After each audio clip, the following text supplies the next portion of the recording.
Big game. Who you know that got it behind the scenes like behind the O-line soon as the QB say hype? It's big game, big game. Analysis from the player's point of view. Injuries, big trades, player news. Yeah, sector competition, and he play with Tony Dungy. Better listen, I'm talking about Big Game Sports Buzz. Said everything you need and more.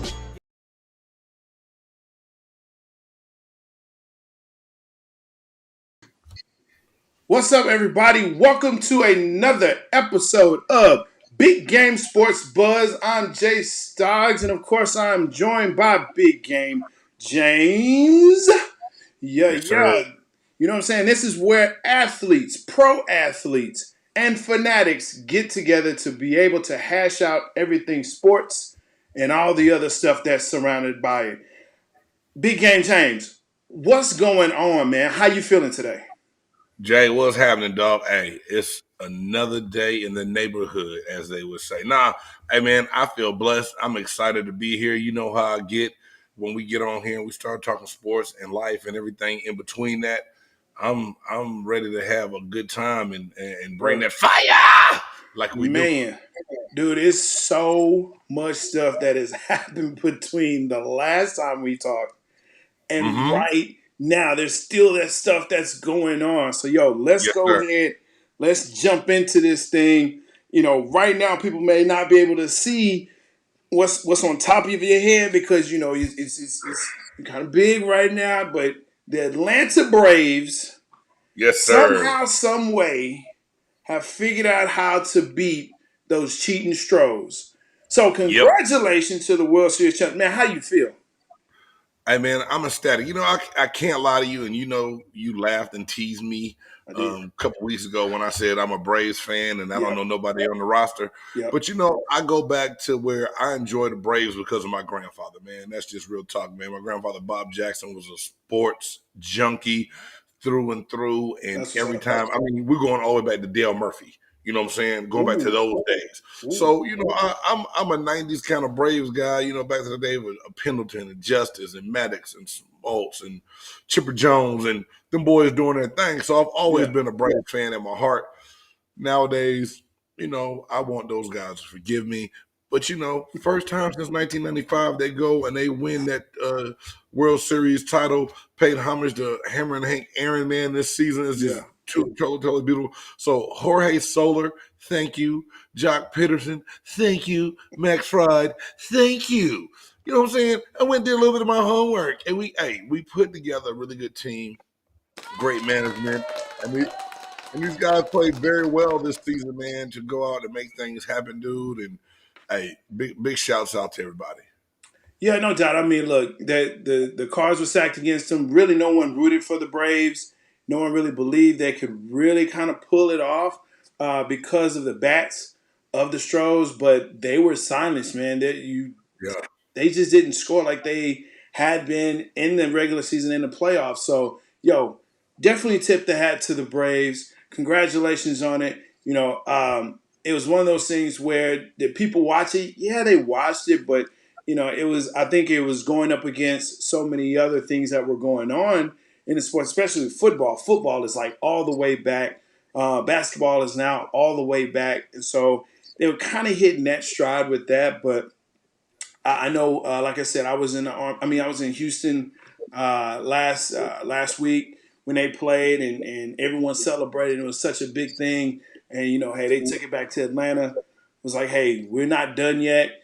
Even when Atlanta took, those next games, they're like, it's over. They about to win it in Atlanta, and Houston said, not so fast, my friend. Not so fast. Right.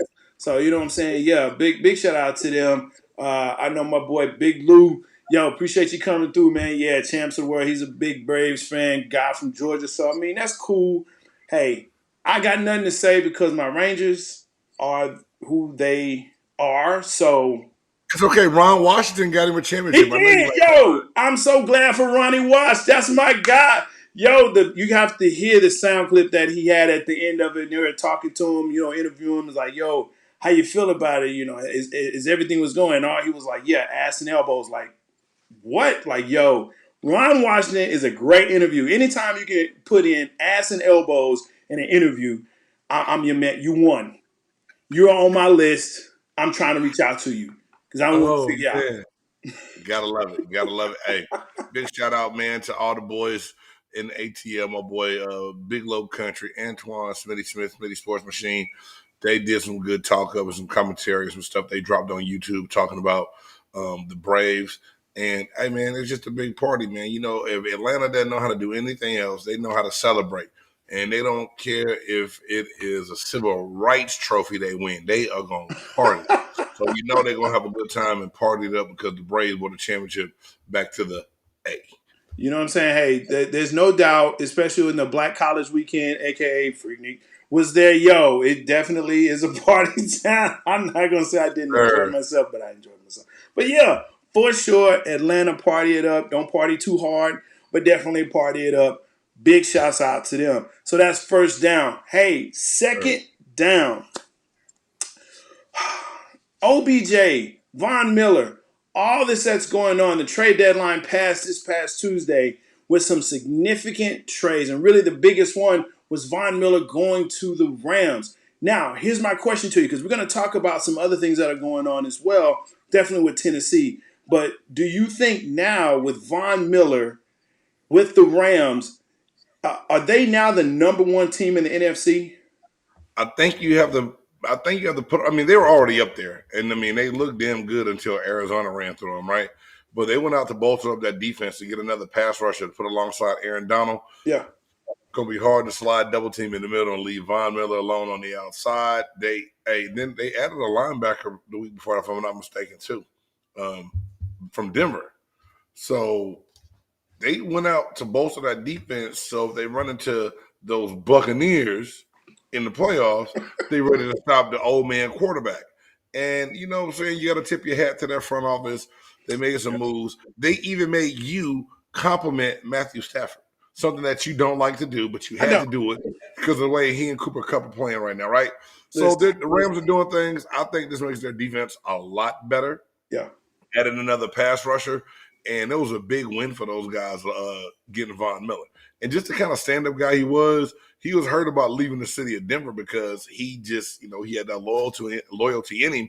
And that's the kind of guy Von Miller is, man. But I guarantee you, man, bright lights, big city, the cowboy hat is going to come, and he's going to do his thing, man. Oh, yeah.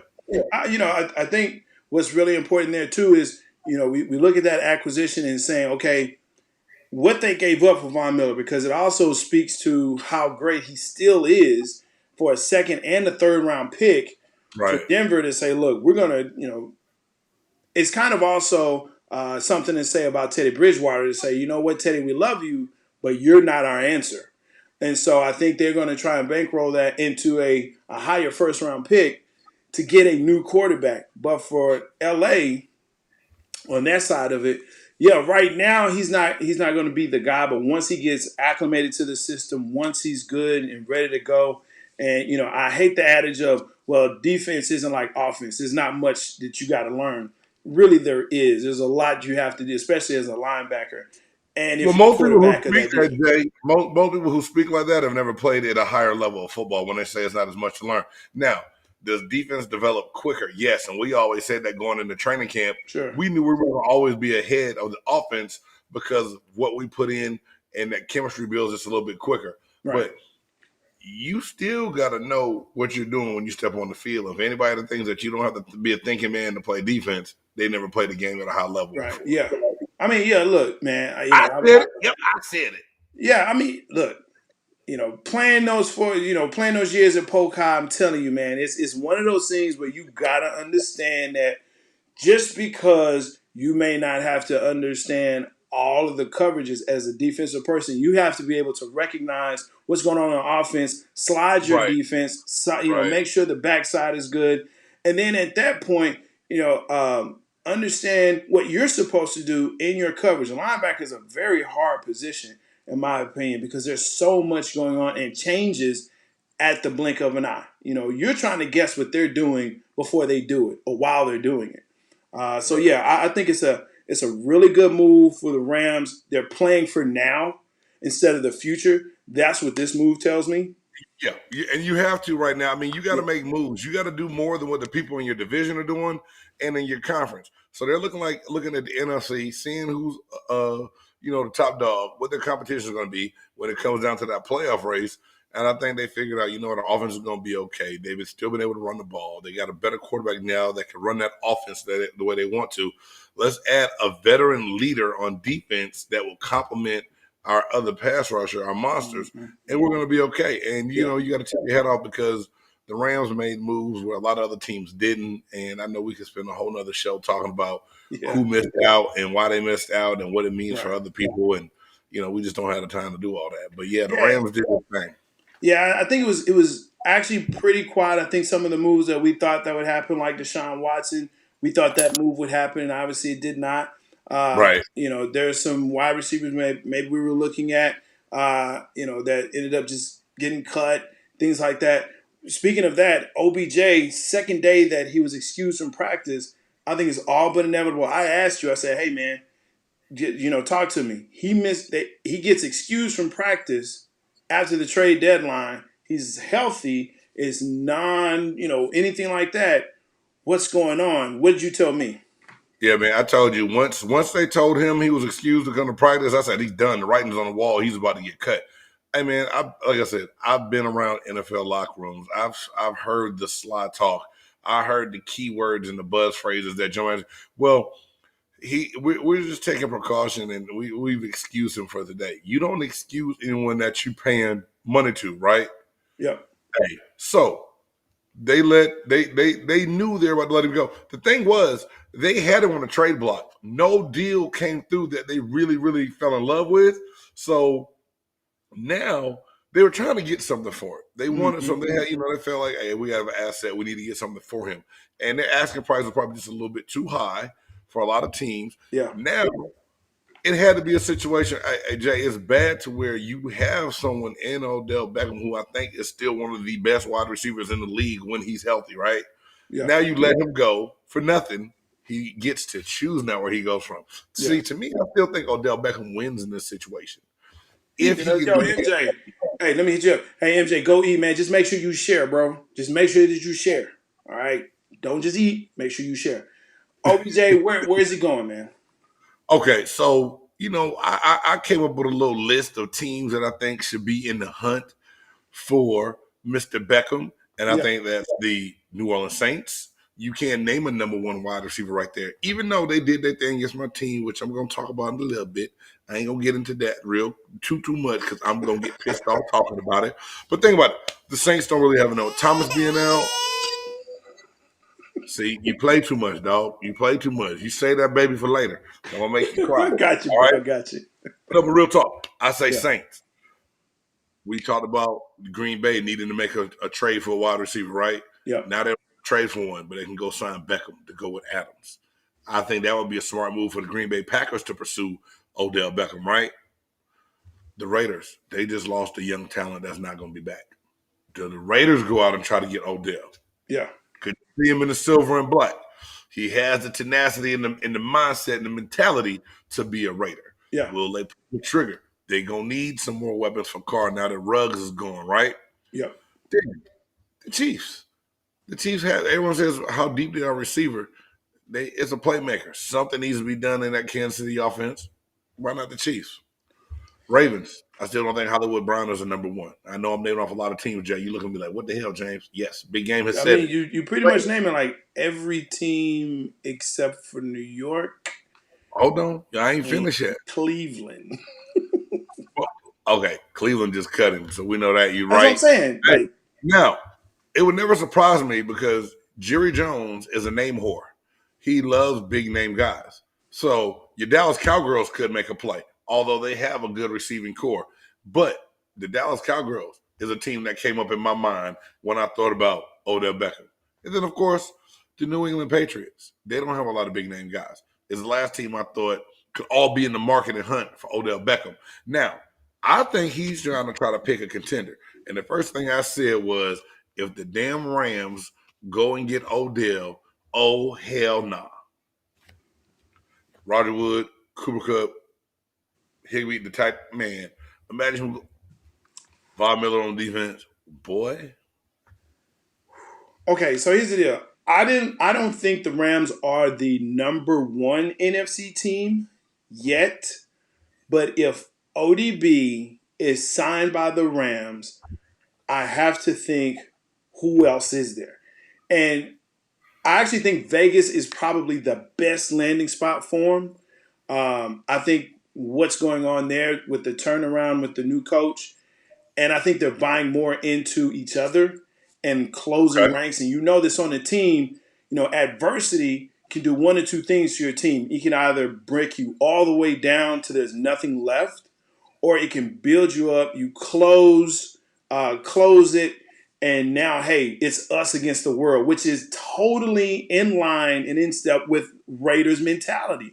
You know what I'm saying? I think the Raiders would be a great fit for him. I don't know about Green Bay. I think there's too much turmoil right now. We'll kind of talk about that later here, but I think there's too much turmoil right now for him to go there. Yeah, it would help to kind of get some of that off of the other piece that's going. New England doesn't seem right to me because he's the type of person that wouldn't possibly fit in New England, just personality wise.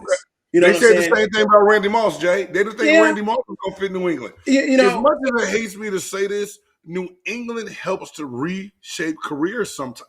But here's what I'll say, and I also heard this too, and I think you said this, was part of it was not so much Belichick as it was of Tom Brady. And so True. Brady and Moss, it was like, look, Brady was telling them, this is how this is going to go down. This is how it works here. Let me show you how this works. And they partner with each other. Who is he going to partner with? Who is ODB going to look to say, hey. Mac Jones! I'm joking, man. Relax. I'm joking. You're right. Point well taken. But that's my thing is that who is he going to be able to relate to connect with? Like I said, Tampa Bay, if Tampa Bay grabs him, I kind of look at them also with the Rams as, okay, you have another weapon on the outside. We don't need another weapon. I would now Odell Beckham cool, but I like what we have right now. Don't bring that in to break up our happy home. But here's the thing that I have seen in Cleveland this past year is that his mindset has changed. Okay. He's a totally different person than what we've seen before. Now, he still is a diva. True. But, he's saying all the right things. I'm here to make my team win. If I'm getting double covered, then that means somebody else must be open, so pass it to them. Baker Mayfield just can't do that. That's not just what he can do. But Tom Brady, if you put ODB in a slot with Evans and Godwin on the edges, what are we looking at here? You know what I'm saying? You're going to a receiver set. I think you have a really good look on the future. Now, again, will it work there? I don't know. Ronald, my man, saying, do the Raiders take OBJ or Deshaun Jackson? I think Deshaun is done.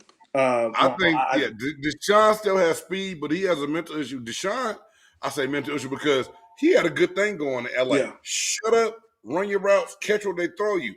You old as hell and you want to go out there and compete with Cup and Woods to be the number one? Dude, you're not a number one receiver anymore. Yeah. To me, the Raiders would benefit more from OBJ than they do from Deshaun Jackson. Yeah. Somebody's going to give Deshaun Jackson a chance because he's old, but that boy can still run. He still got some speed. He's fast, but no. But he's got to accept the role to be a number 2 or a number 3 receiver. Yeah. He's got to be the one to do that. Yeah. Saying, again, Ron, they don't need another receiver. They do need DBs. They've been exposed. That defense has been. That rush is not getting to the quarterbacks like it was last year and at the beginning of the year. We rushing. We just ain't got nobody to cover it. So now it take longer. Well, come on, Big Game. Wait a minute, Big Game. Wait. Now, you're a defensive lineman, right? That's what you did for many, many, many years, right? Right. Now, know if you're not getting any pressure on the QB, It's longer for them to cover. That backside is going to have problems. So if the backside is having problems, you know who I'm looking at first? I'm looking at my front seven. And I'm saying, hey, fellas, what's going on? We know they can't cover more than 3 seconds. If they can't cover more than 3, if after 3 seconds we're not getting to the QB, we got to change something up here. Yeah, I mean, so production's down a little bit from JPP. We still getting Shaq Barrett's pressure. Vea is getting. I mean, he's doing this thing in the middle. Not blitzing as much. We have had linebackers hurt to where now Levante Davis been out. That blitz package is gone. It's a little bit different. You know what I'm saying? Yes. Wait. Okay. Call it what it is. They're not putting pressure on the QBs like they need to in order for those DBs to at least be. I don't care how much depth. I don't care how much depth you say you have. 3 of your starting defensive backs go out. It's going to be a difference, Jay. And I agree. Know that. I agree. But that means that, hey, what's the adage? Next man up. I'm looking for, again, the linebackers. I'm looking for the outside guys. Change the damn scheme. Absolutely. If you know your DBs need the help, then, hey, we need to find out what pressures we can put on, bringing that safety down or doing something where now we can do more stuff. I mean, there's something that has to be done to put pressure on the QB in order to cover your DBs. Because, listen, I come from the land of bad DBs. This is the first year where the Cowboys have not had sorry but DBs, right? Man, y'all DBs still boo-boo. Y'all just ain't playing no damn body. Are you kidding me? No, I'm not kidding you. That's how I feel about you. Everybody running around. Y'all beat Minnesota this past week. Everybody running around like y'all own. Diggs is got one guy that's balling. What? That's all Atlanta had. Atlanta had one guy in Deion Sanders. He covered half the field. That's all you need. Cover half the field. And then the rest will take care of itself. I just knew you was gonna find a way to weasel them Cowboys into the damn conversation. We ain't even talking. Look, they said we went from Odell Beckham, what team he go to now Dallas being great in the secondary. Man, you always try to finagle your team up into the damn conversation. Yeah. I'm crying, damn it. Because I got a damn phone call from you talking about, hey man, you okay? And you lucky. You lucky I pulled that out. Because I sure was about to hit you back and ask you the same question. I gotta check on my friends. That's important to me. I gotta check on people I love, man, because you know what? I don't want them jumping off no ledges or doing anything crazy because they Bucks can't pull it out against the Saints, man. Hey man, let me tell you something. What we do is we buckle down and we find a way to win in the playoffs. I mean, something y'all don't know much about lately. Y'all still living off of 95, bro. But it's okay. Because we on 4 downs. We got to keep this thing moving. You're right, man. You're right. Because we can talk about this all night. So, 3rd down. College football has come out with their top 25 this past week. And, of course, what do you think happened? The Power 5 struck again. Big game, here's the question. Will the group of 5 ever be able to break through to get into the playoffs as it stands right now? Nope. And I hate it. I mean, I like, you're looking at it right now. You go to that top 5 that they have. Georgia, number 1. Cincinnati, number 2. Bama, 3. Oklahoma, 4. With Michigan State coming in 5. Man, Cincinnati is going to have to end up winning some games by major points to even really truly stay in that top 4, right? We all know that, right? It's not going to happen. And to me, this is what I say should happen. And people are like, well, the season's too long. We can't do that. Bama, you are number 2. No. Yeah, exactly. Bama shouldn't be number 2. But listen, this is my whole thing. Take every Division I conference winner, put them in the playoffs. Come up with a bracket. Let the true best team win this thing. You always gonna have someone left out when you do a 14 playoff. I mean, it's just not cool. It's not cool at all. And Ron is correct. Cincinnati is going to probably go undefeated, but at the end of the day, they're going to say that they had a cupcake schedule and that there's no true Wait, quality win. did they not beat Notre Dame in Notre Dame? Yeah, but what is Notre Dame about to do? Notre Dame probably going to lose another game before it's all said. But Notre I'm going Dame to is tell you, 7-1. See, but this listen, is what I'm talking Jay, about, though. you're correct. You're correct. I feel where you're coming from.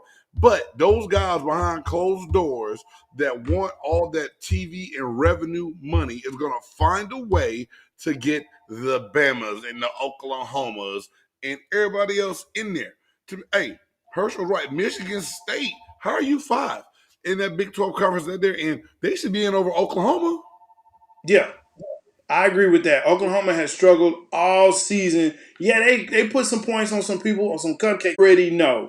We already know that the Power Five, especially the SEC, will run this thing.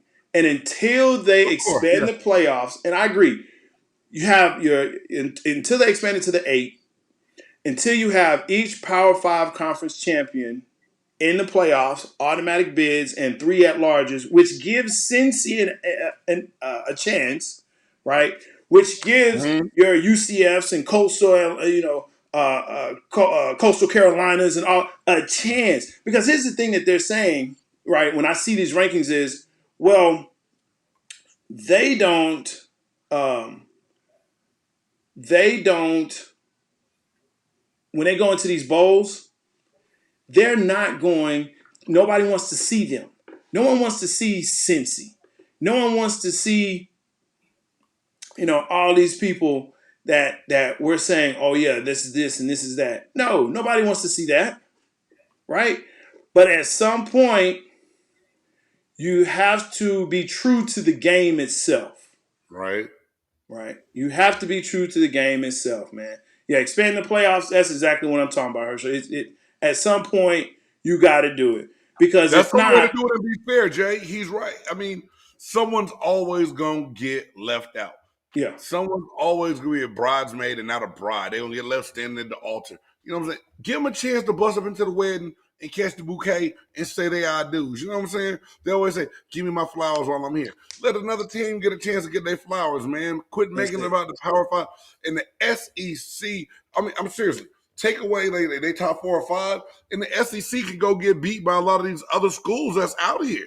That's You know it. what I'm saying? That's That's the way it. I feel. I mean, yes, they have a lot of talent, but they have it at your certain schools, Yeah. your Georgia, your Alabama, your Florida.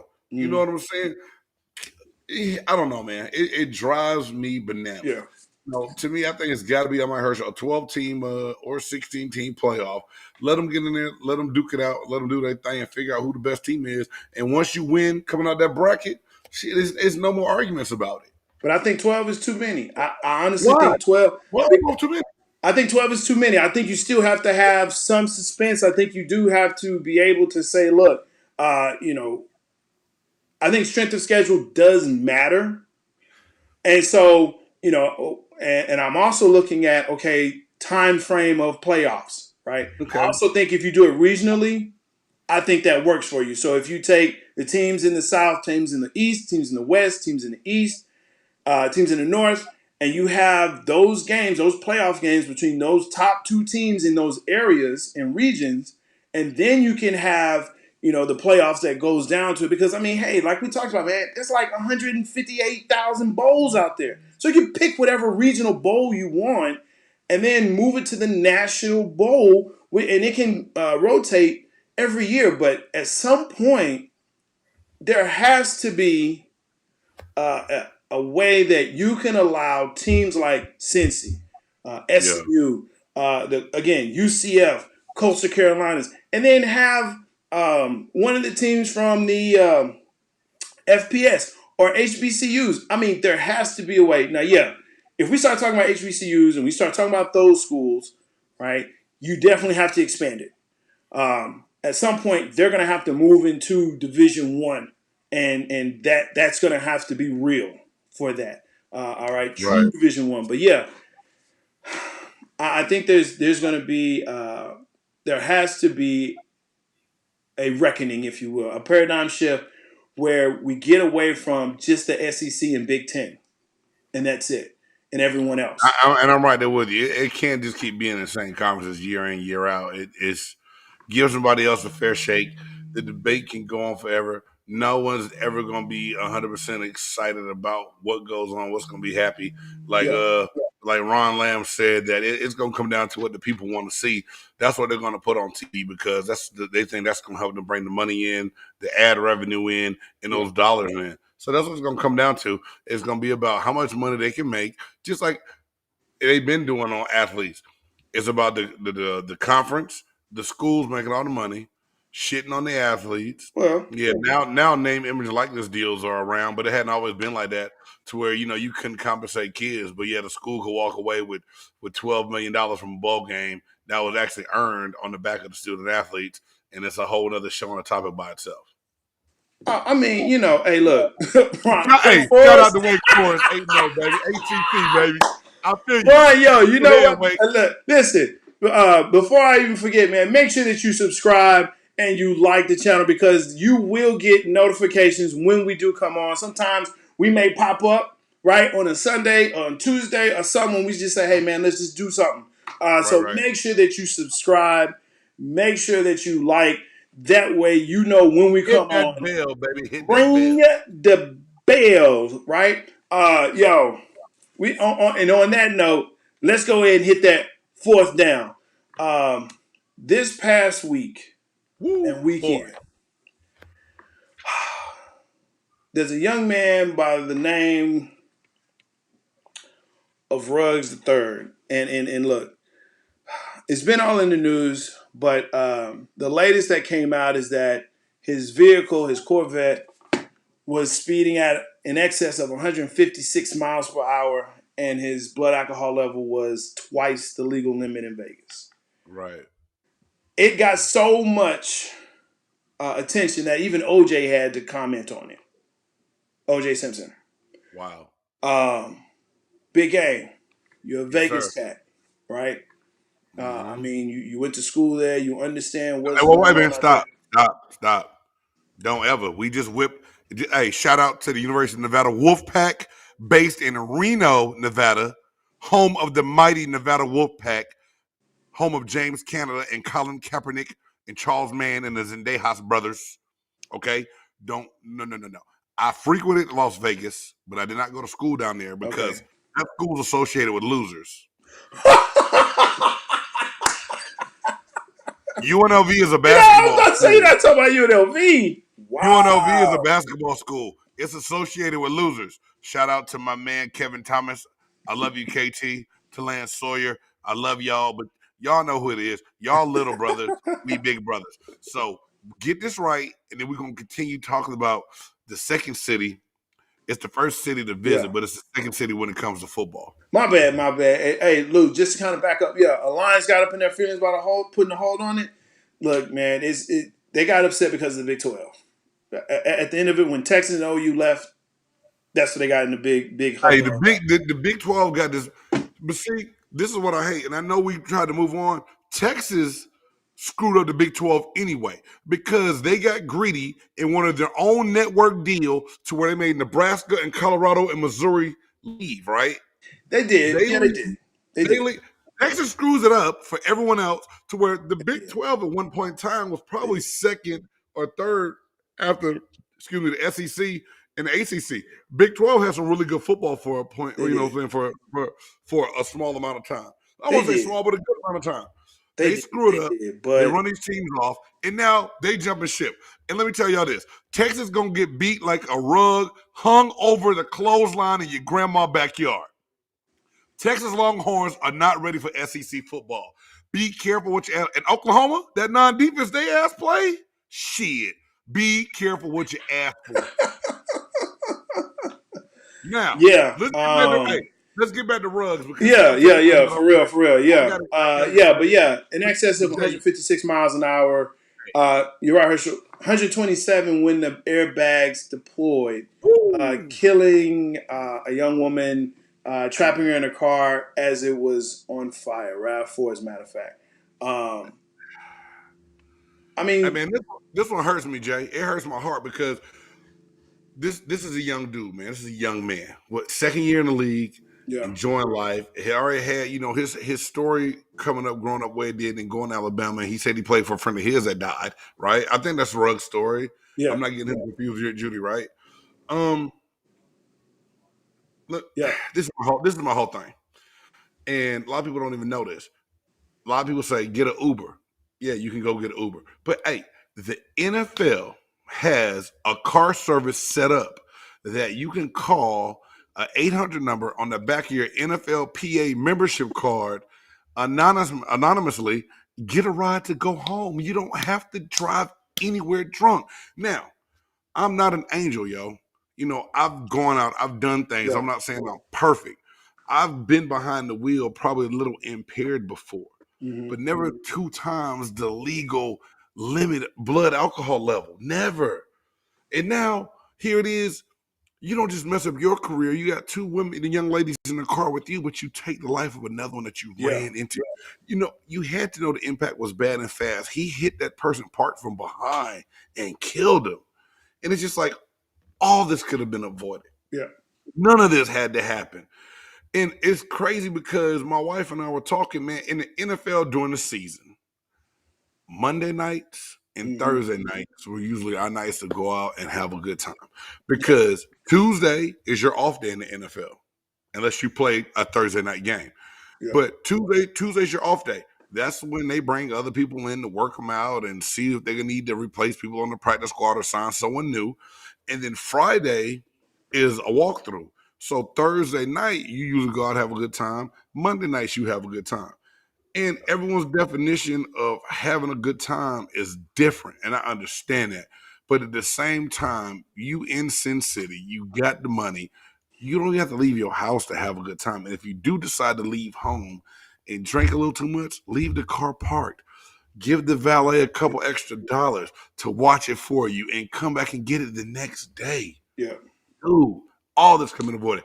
Hey, man, he's done. In Nevada, and then supposedly the state of Nevada doesn't even have probation for crimes of DUI, man. It's anywhere, it carries a sentence anywhere from 2 to 20 years. Yeah. Yeah. So he's Yeah. he's he's done, man. Yeah. It Now, could have been avoided, bro. He's done. yeah. The other piece of this, which and I've been watching news and reading reports and everything, is that some guys have actually said, well, if you use the NFL service, then they'll keep tabs on you, or this is like part of, hey, why were you out, or you've been out a lot because we noticed that you've been using the service a lot. If it's anonymous, then what are we talking about? And even if it's not, I think it also comes down to, listen, understand, you are a commodity, right? You are what we have been looking to do, right? We're paying a lot of money. We've invested in you and in your Right, talents. And this is not a long-term job. Like, there's only so many years you can play this game, you can do this job. right. Yeah. And so for them, it's about protecting investment. But for you, it should also be about longevity of not only your life, but also your career. Hey Jay, So, you know what the hardest part about it is, man? And I know I've been, like I say, I was blessed. I've been young. You're young at this point. You're in the NFL. You're living yeah, your dream. You're getting paid more money than you've ever seen before in your life, and it comes up to you think you're a little bit untouchable. So you think you can do some things outside of the law that like it doesn't pertain to you and nothing bad's going to happen. Now I know Ruggs never one time thought that he was going out, and he never intended for anything to happen. He didn't think that he was going to be in a wreck that changed his life forever that night. yeah. And but when he got to drinking and feeling good, he still thought that he was above everything and a little bit untouchable to get behind that car and be okay to drive home. Yeah, no, Yeah, it's unfortunate. He didn't, like I said, there's so many other ways to deal with this. 22 years old, though, you're driving a Corvette, in Vegas, out there having a good time. But yeah, there has to be a point where, listen, I have to take responsibility and accountability. exactly. 15 easy, yeah, he's it's a wrap. It's done. It's unfortunate for everyone involved. And so, to OJ's comment about, hey, I told y'all Vegas, they're going to have some issues out there. There's a lot that can go on. And he was right. But you can't blame that just on being in the city of Las No, Vegas, Jay. you're right. This was a judgment call, and it could have happened in New York. It could have happened in LA. It could have happened in Tampa. It could have happened in Green Bay, Wisconsin. I know about Green Bay. He may. I know about Green Bay. They still drink and party. It's not a lot. They leave Green Bay, though. They go to Milwaukee, just let you know. They don't kick it. That's what I'm saying. There's nothing in Green Bay, and there's nothing in Appleton, Wisconsin. I'm so sorry. Anybody, all my people that love the Packers, I'm sorry. I'm telling on y'all. Ain't shit out there. We know this. I figure they probably go to the package store and then bring it back to the house because they ain't trying to out like that. You're right. I rewind and strike that comment from the record, Your Honor. I apologize. You're right. Yo, like I said, man, it's just unfortunate, and it's something that should not have happened. Unfortunately, it did. I don't, I think it's over for that young man, and it's unfortunate because at 22, his whole life literally is in front of him, and everything's in front of him. All right, coming up next, one of our favorite segments. Really, all these segments are great, but you know what time it is, folks. Oh, hell no! Oh, hell no! Oh, hell no! Oh, hell no! Oh, hell no! Oh, hell no! Oh, hell no. That's right, folks. It is time for Oh, hell no. Listen, this is where we look at what has happened this past week and makes us say, oh, hell no. Man. Big game. Yes, sir. My oh, hell no. I'm going to go ahead and go first because usually I let you go first on this one. I'm going to go first on this, and I think we kind of agree on this. The oh, hell no moment of this week, one Aaron Rodgers. And it really should be what the hell, man. That should really be what it is. I saw something today that really made me sit up and think. First of all, you come in here and you say, okay, yeah, I've been immunized. Not vaccinated, but immunized. Huh? Like they asked you point blank, were you vaccinated? Yeah, I've been immunized. Right, so he catches COVID because he was not vaccinated 10 days. He misses this game and then potentially could miss the next one because he comes back the day before the game. Ooh. Well, I mean, so here's my issue here. Number one, obviously, he lied. But everybody's not jumping on him like they've been jumping on Kyrie. Like that came up, right? Where Kyrie was like, look, I told you I don't want to do this. This ain't my thing. Whatever. Now, the other stuff he said, I'm giving voice to the voiceless. Like, bruh, it's like millions of people who have been like, yo, a lot of people say they don't want to do it for different reasons. That's neither here nor there. Aaron Rodgers lying about it to the media, crazy. But what else gets me is the team knew. The team knew he wasn't vaccinated, as well as his fellow players, and he's walking around with no mask on like, bruh, what are we doing? Man, it's crazy. And, shout out to Ron Lamb on the comment because he just said Rodgers lies about it, right? And he's cool. Cam gets vaccinated after being released. He still can't get a job. Oh, hell no. What is that? Why is there such a double standard when it comes down to this thing, right? What's really going on? Man. So you mislead your organization. Mm-hmm. You mislead. Well, I take it back. He didn't even mislead them, Jay. You said they knew. I thought he lied. I didn't even know they know about it until you just said that. From what I heard on the news this morning, he lied. He said he got a shot, but he never said it was a vaccination. So here it is. You knew what you're doing. You knew you were being deceitful. And it's okay. It's okay for Aaron Rodgers to do it. But because Cam got sick and missed some practices during camp, and no one else wanted to bring him in because they said that he wasn't a team player and didn't want to get the vaccine, It's just a whole messed up situation, and it just still goes back to the double standard that we talk about on this show, and not just really this show, but just the double standard in general that we've talked about. Just that what exists in sports is messed up. It's sickening to have to even think about this, and it's laughable because Yeah, there will be an excuse that comes up sure. that American mainstream will accept because it's Aaron Rodgers. They will accept the excuse that he gives because it's Aaron Rodgers. They're going to accept it. They're going to forgive him. Bro, oh, of course. He's the golden boy. Come on, man. State Farm. You know what I'm saying? When's the last commercial you seen Cam Newton on? A Greek yogurt commercial, I think. Icos? Oh, Icos, yes. The Greek yogurt commercial is the last thing I've seen That's Cam Newton loud. on. Now it's like, yo, he probably doing foot powder commercials down in Carolina. I mean, look, Virginia, look, he's not doing anything of relevance. He's not a poster child, a poster boy for anything. That's just Right. what it is. So, yeah, Aaron Rodgers is going to get his. He'll be fine. Everyone will laugh this off and say, ha, ha, ha, that was funny, Aaron. Next time, tell us the truth. He's like, Right. yeah, okay. Yeah, he got a flu shot. Yeah, you funny guy, you. I was immunized. I got a flu shot. That's what happened. He got immunized. Come on, man. With him, again, that's my oh hell no for the week. Because that dude right there, oh hell no. I like that one, Jay. I appreciate you doing that, man. I really do. You got it, man. All right. Go for it. Hey, man. I appreciate you going first because I feel like I'm selfish at times because you always let me go first. So, hey, I'm glad you had a chance to go first.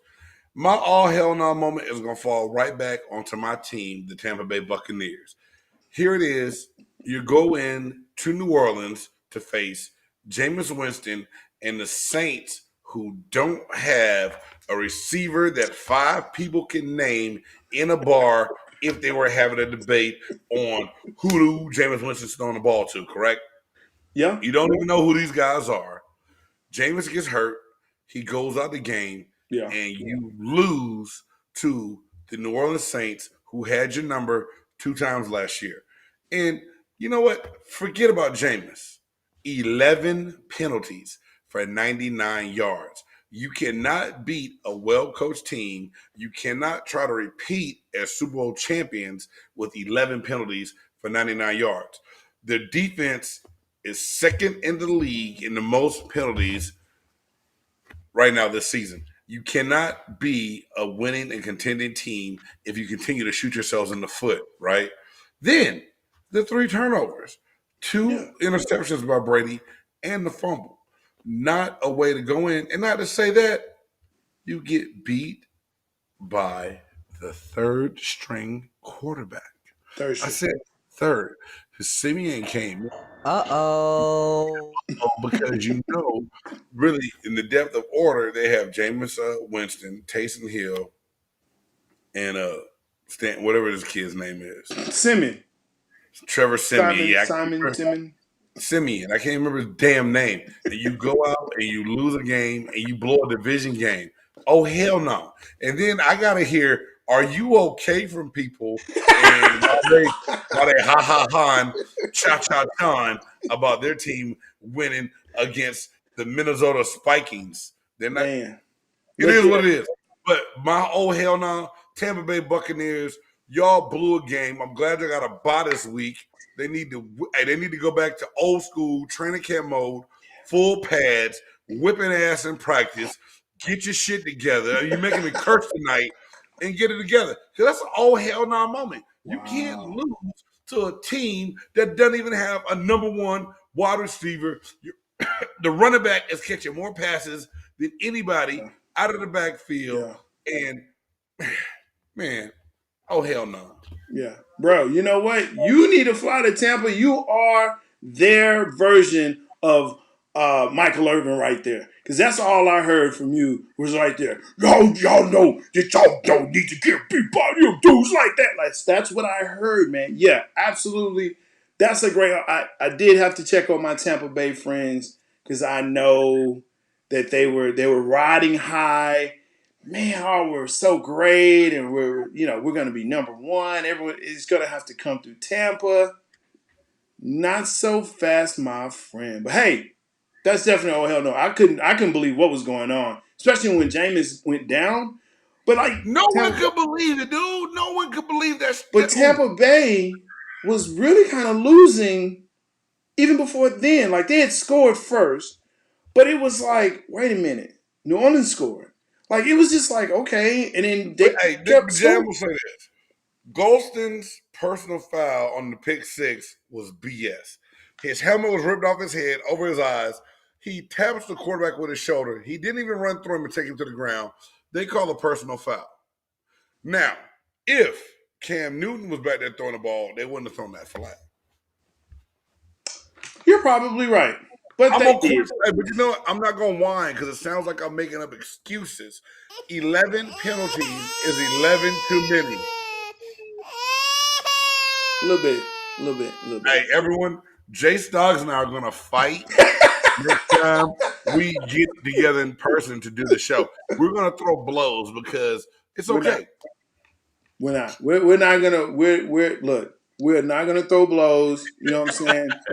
This is a judgment-free zone. That's what this is, bro. You know what I'm saying? Yes, sir, but you're right.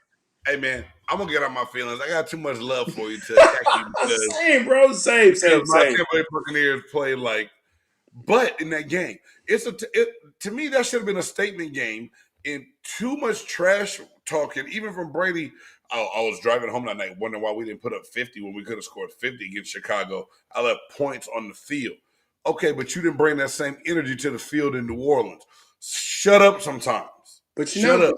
Tampa Bay has had problems, especially Tom, with the Saints. So there is that part.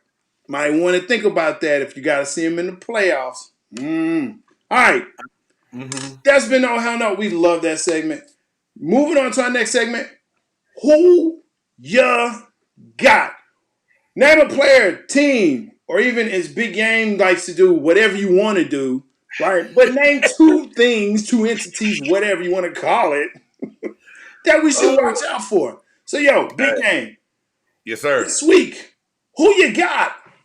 Hey, man, I kept it at the 2 we're supposed to keep it to. So my first who you got, I'm going to take it to the NBA on the hardwood, my man Trae Young. The Atlanta Hawks came out last year like gangbusters when the playoffs started. Yeah. They surprised a couple of people. Yeah. They're not really doing that this year. People are ready for the Hawks this year. Yeah. They're not taking them lightly. They're not taking it easy. And this new rule that the NBA has on how they call fouls when you're trying to throw yourself into the defender when you're taking the shots.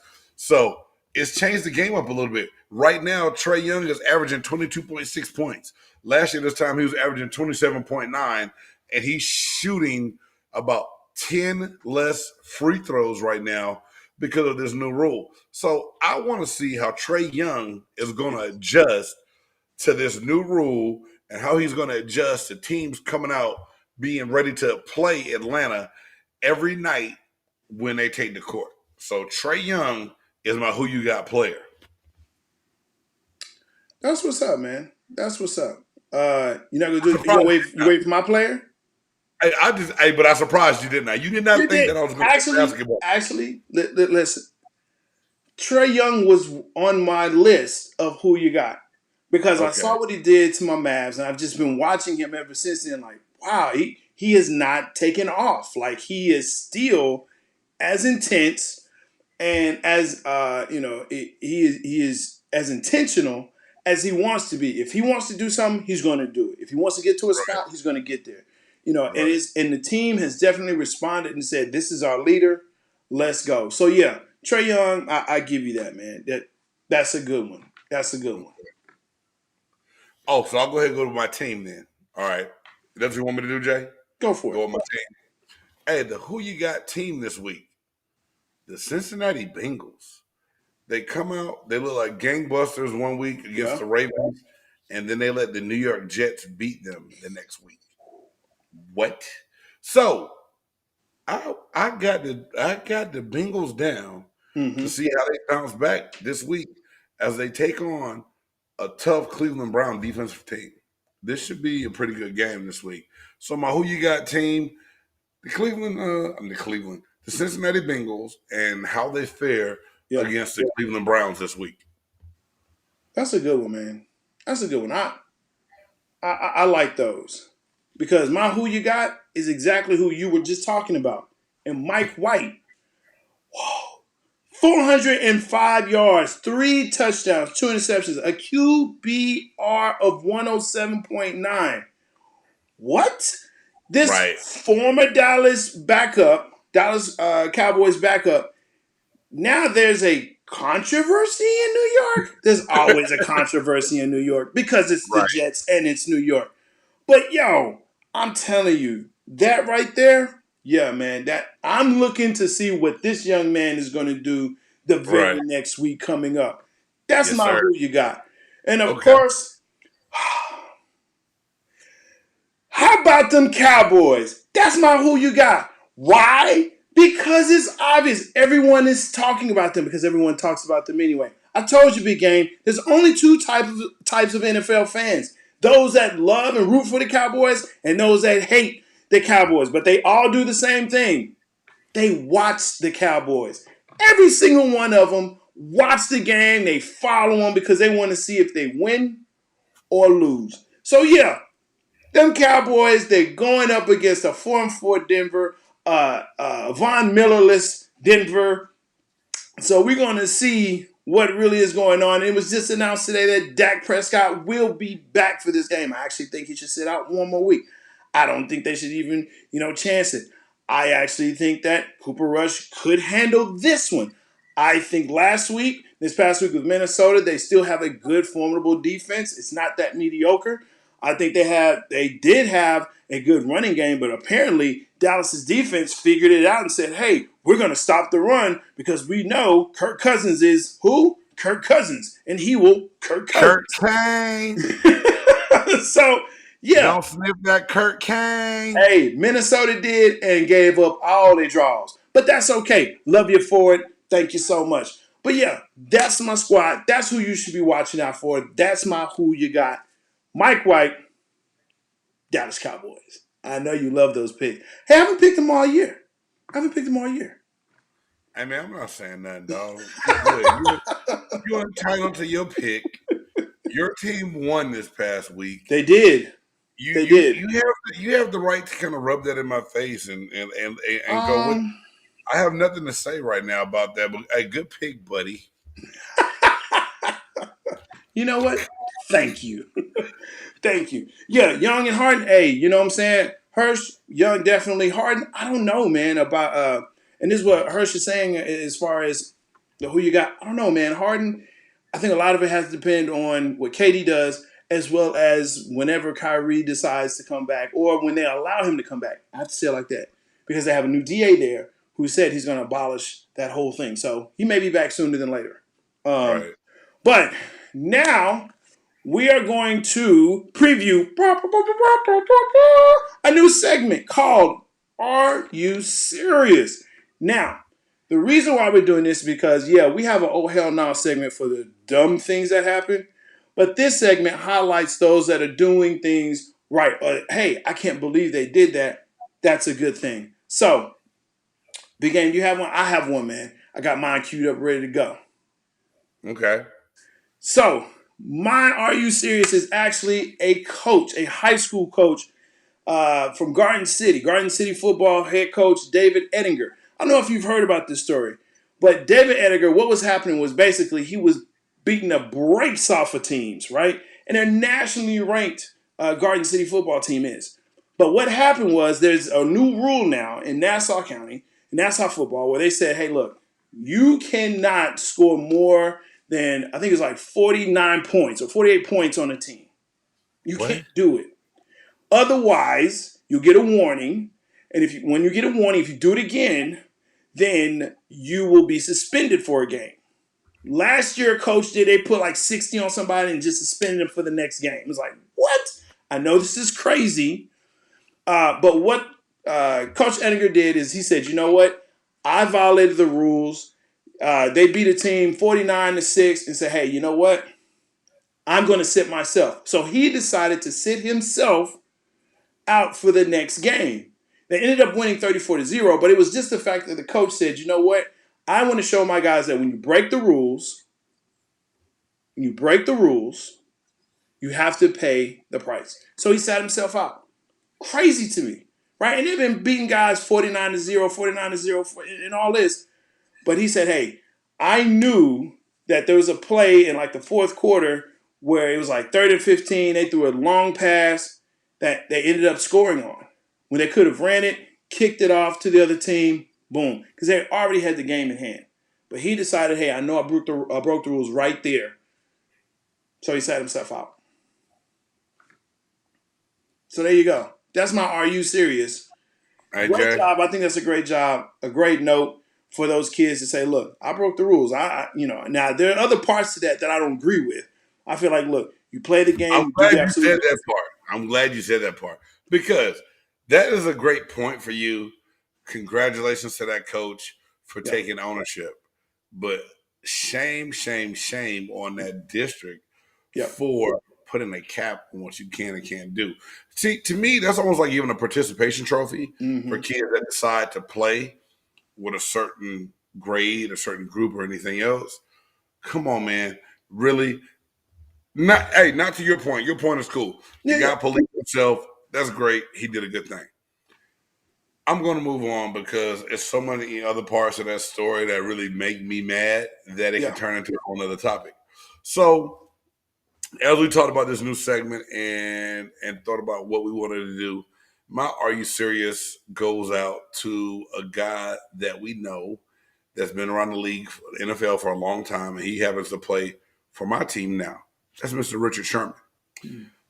Richard Sherman has an organization called Blanket Coverage, and he started this organization back in 2013 when he was in Seattle. And Blanket Coverage has made sure that kids go to school, that they're fed, they're not hungry, they have hygiene, and they're ready to go. And he also provides meals for families around Thanksgiving time. So when this first started, Richard Sherman fed 25 families for Thanksgiving to make sure that they had a good holiday. That number has quadrupled, if not more, to what he's doing. He's done it in every city he's been in. So he did it in Seattle. He carried it over to Santa Clara when he was with the 49ers. And he's now doing the same thing in Tampa Bay. A lot of times when we talk about Richard Sherman, I talk about him being old, his play, and realistically, the last thing about Richard Sherman that's been talked about so much in the media is the domestic dispute he had with his wife, banging on the door, obviously inebriated or intoxicated or something's going on with him, right? No one's talking about the fact that he gives young mothers gift cards for back to school shopping. He buys these meals for Thanksgiving. He passes out toys for Christmas. So he has a really big heart, and he's known as one of the most generous and giving athletes in all of professional sports, not just the NFL.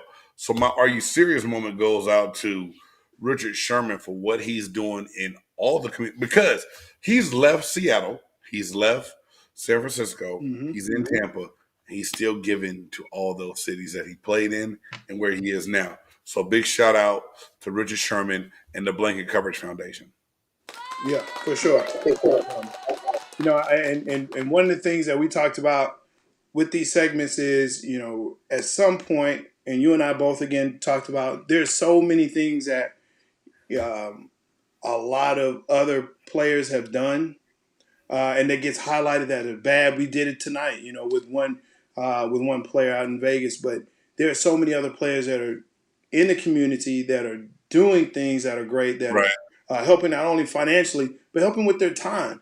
They're helping with, other ways as being mentors and things like that. And so we really need to recognize them and give them their props. And I'm glad we can do that here on this show. All right.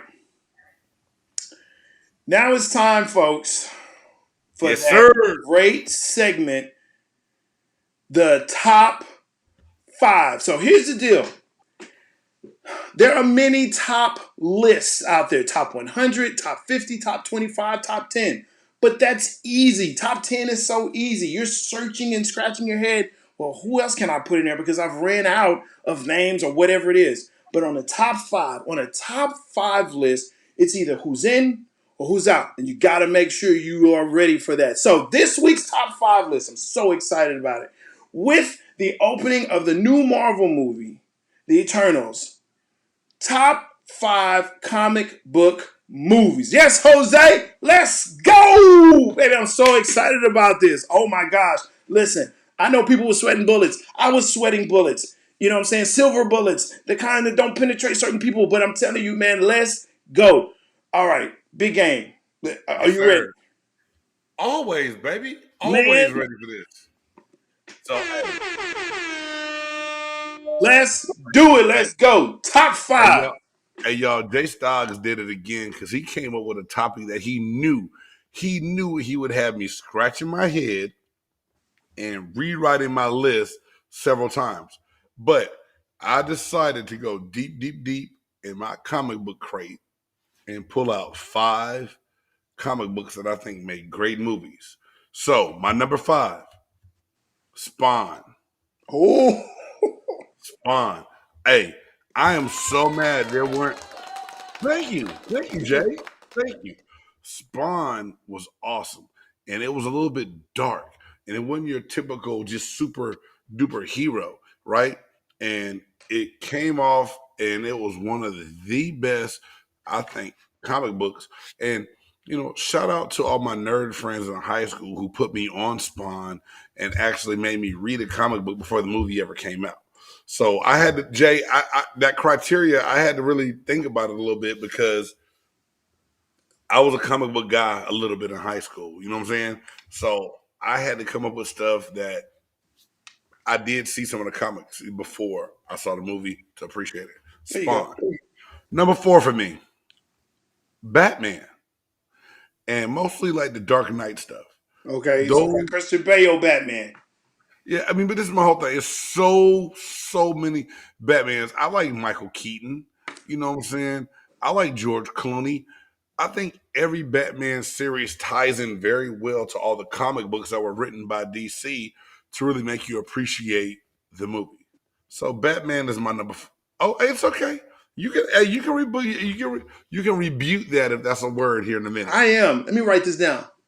Okay, write it down. Take a picture. I don't care. Smoke it.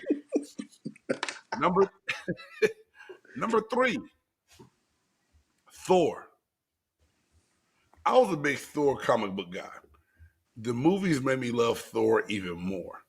I to where I'm probably gonna get a hammer to set up back here in the backdrop here one day. I just think that's a great prop to have laying Go around. for it. Thor is awesome, and it's just Thor. I don't need another reason. Just Thor himself. That's fair. Number 2, this one was hard to me because it branches out to so many different versions of their comic book series. X-Men. And X-Men branched out they had the series, they went to Wolverine, they had a couple of origins. I want them to go ahead and release all the other ones that they're supposed to because there's so much that goes on through all of X-Men and all the comic books to where I think X-Men had to be in there. Which one? I gotta ask you that. Which one? Pick one. See, this is why we have the top five. See, you've been blanketing this. I let you get away with it with Batman, but I'm not gonna let you get away with it with X-Men. You Hey, gotta pick because there's a lot of X-Men out there. I knew you were gonna say which X-Men. Which And one? I'm gonna go with the first X-Men. Okay, that's fair. First X-Men. That's Because I think it just laid the foundation of everything. There was so much going on, but the first one had Magneto, had Juggernaut. Everything in the comic books that was included, the first X-Men did that, right? okay. So that's why I put X-Men. And so now, because you asked me that, I know you're gonna ask me this on my first one. Number 1 to me, because when I did read comic books, I was a Marvel junkie. So originally I put my number 1, Avengers, right? Now for me, there's 2 Avenger movies that I hold real high up there in 2 regards.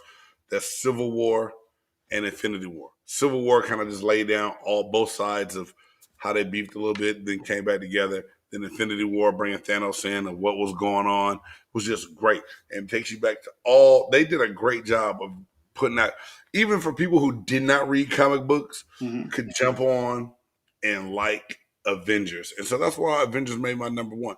And Jay, and it might be yours, and if I step out of bounds, call me out like you always do. I mean, I wanted to go with Black Panther, but I'm not going to lie. I never read Black Panther comics until after I saw the movie. And that's just me telling you. But I'm being honest. I'm being honest, bro. I cannot lie. I'm being honest. I appreciate your honesty. It sounds like, though, you gave me like 6 because you gave me 2 of the Marvel. It was like I had to pick between, because you know how top 5 works. 5. Give me 5. Don't give me honorable mention. Avengers, Civil War, and Endgame. You told me the name, like which ones I like. So I said Avengers for number 1. I said it was almost, and I just said almost Black Panther, but I pulled it off. It's not my list. If it's in your list, you have a reason why. I'm sorry I said 6.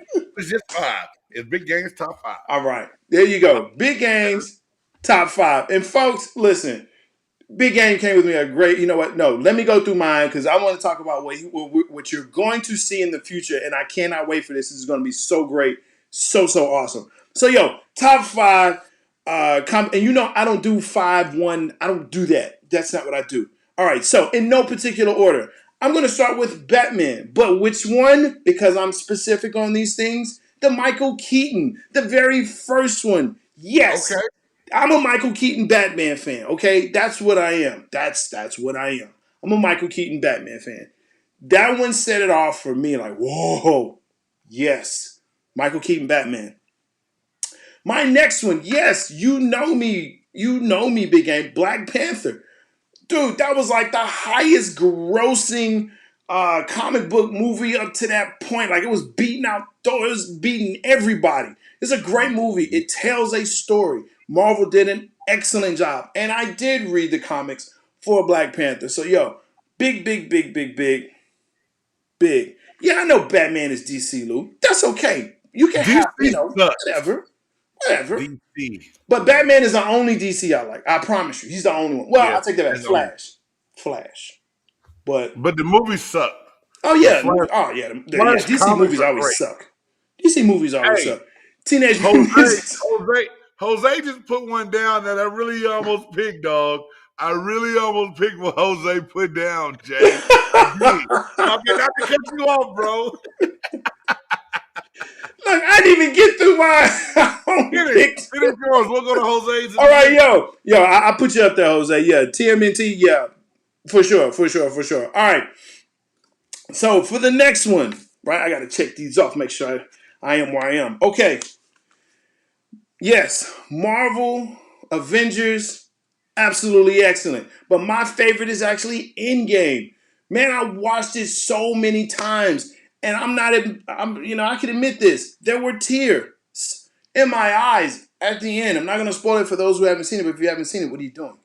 Look, that's just a great movie. It all comes together the way it's supposed to. It's perfect. Cry? It is. You cry? Cry? Yeah. So. Hey, guess what? It's okay. I had a tear in my eye too. Yeah. I give it to you, bro. I give it to you. Not the Ice Cube type, just right there. So I had to. Yeah, I had that in there. So Endgame. That's definitely on my list. The next one is, I think, probably a great one, and that's Spider-Man 3. I loved Spider-Man 3. I did, and to put this in Big Game's way, I actually like the Spider-Verse as well. But I had to choose because I was really close to putting Miles Morales Spider-Verse in here. But I can only pick 5 instead of 6. If I had 6, I'd put Spider-Verse, but I can only have 5. How you like that?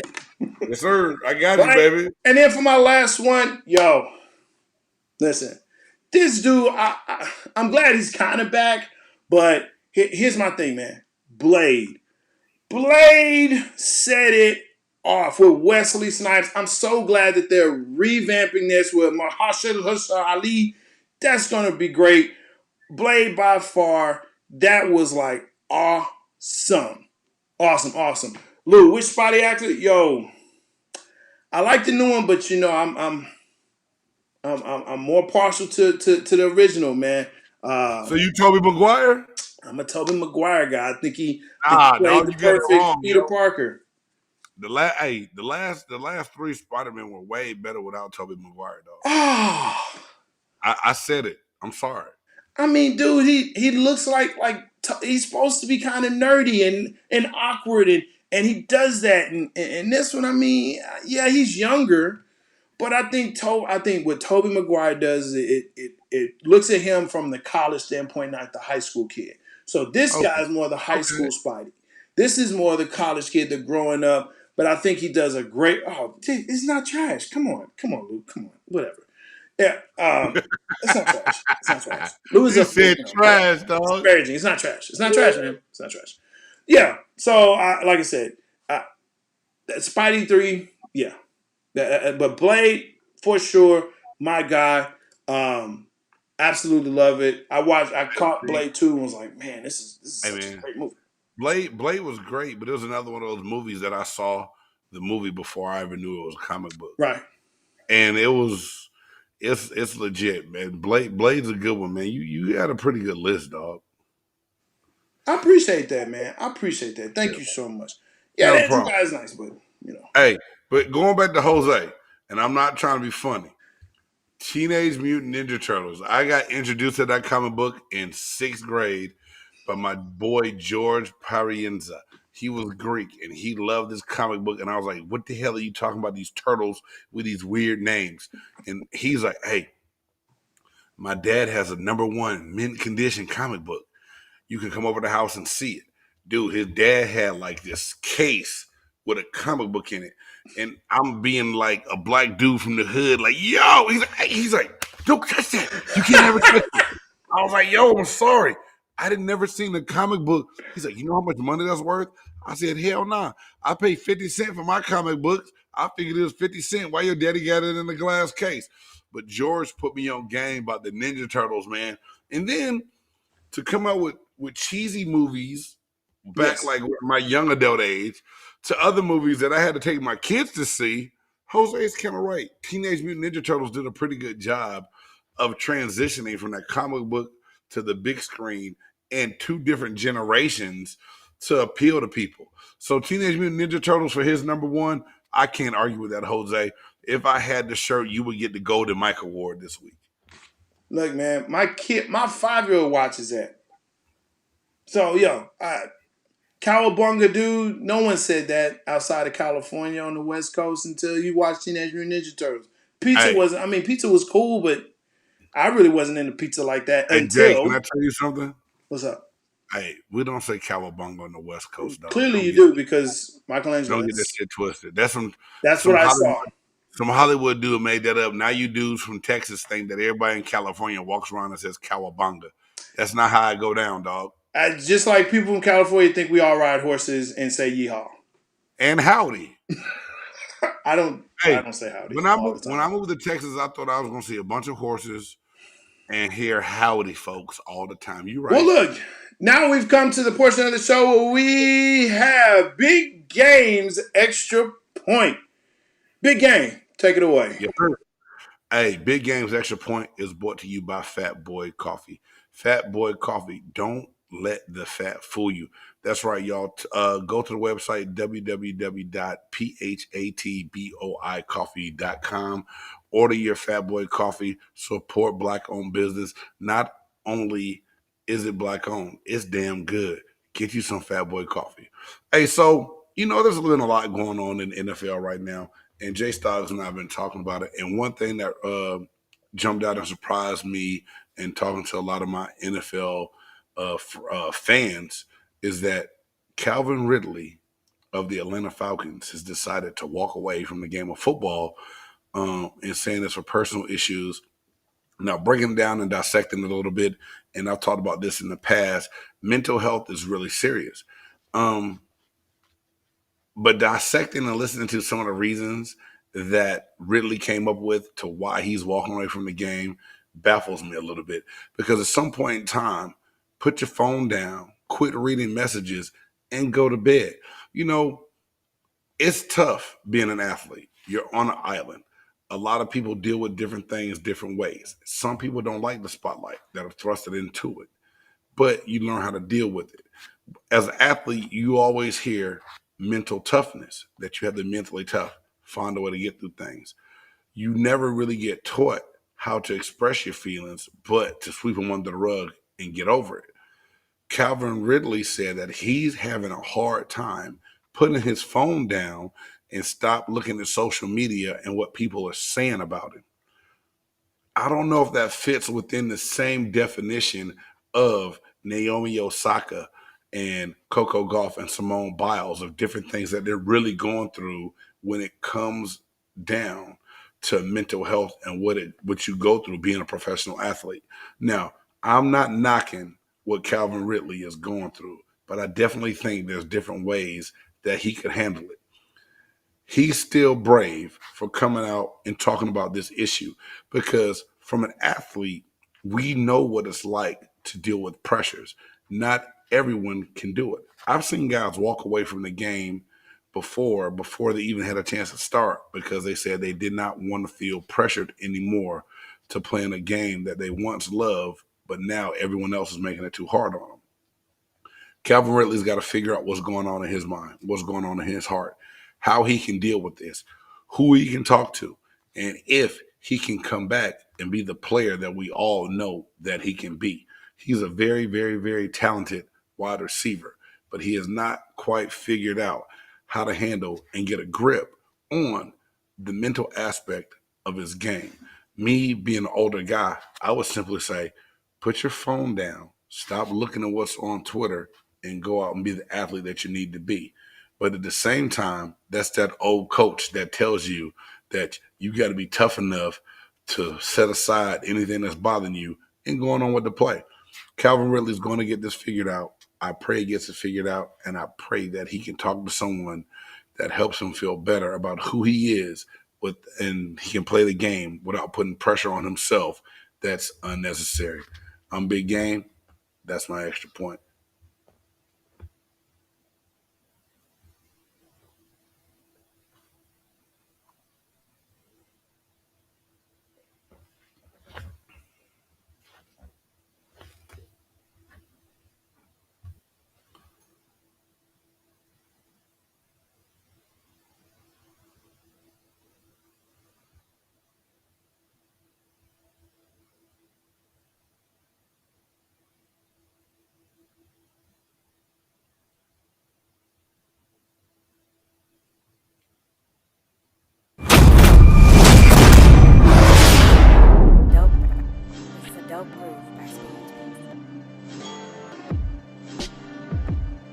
Yeah.